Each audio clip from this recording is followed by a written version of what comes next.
Kellyanne, General Flynn. That makes no sense. Last month, the Justice Department warned the White House that General Flynn had misled them, and that as a result, he was vulnerable to blackmail. And at that moment, he still had the complete trust of the president?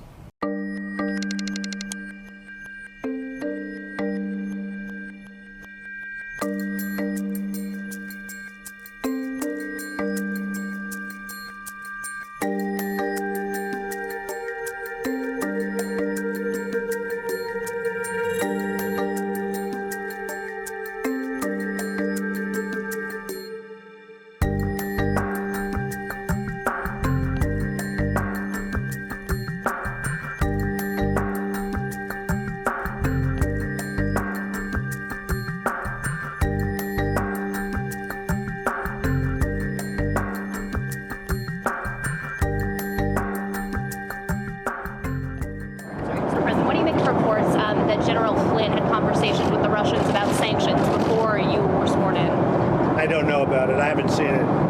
What report is that? I haven't. Post is reporting that he talked to the ambassador to Russia before you were inaugurated about sanctions, maybe trying to... I haven't seen that. I'll look at that. You're saying that was the straw that broke the camel's back, but the White House knew about that last month when the Justice Department warned the White House that Mr. Flynn or General Flynn had not been completely honest in characterizing that conversation with the Russian ambassador. And they even went further to say that as a result of that dishonesty, he was at risk for blackmailing by the Russians.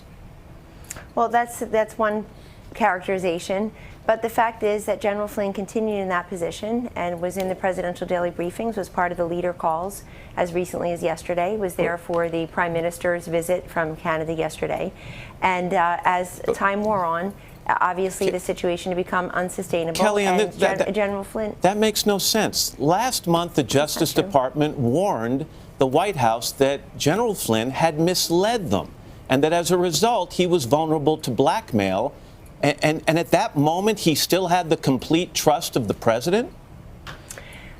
Matt, I'm telling you what the president has said, which is that he's accepted General Flynn's resignation and he wishes him well, and that we're moving on. There are at least 3 candidates, very strong candidates that would be considered for a permanent position here. Obviously, General Keith Kellogg is the acting National Security Advisor starting today, and the president is moving forward.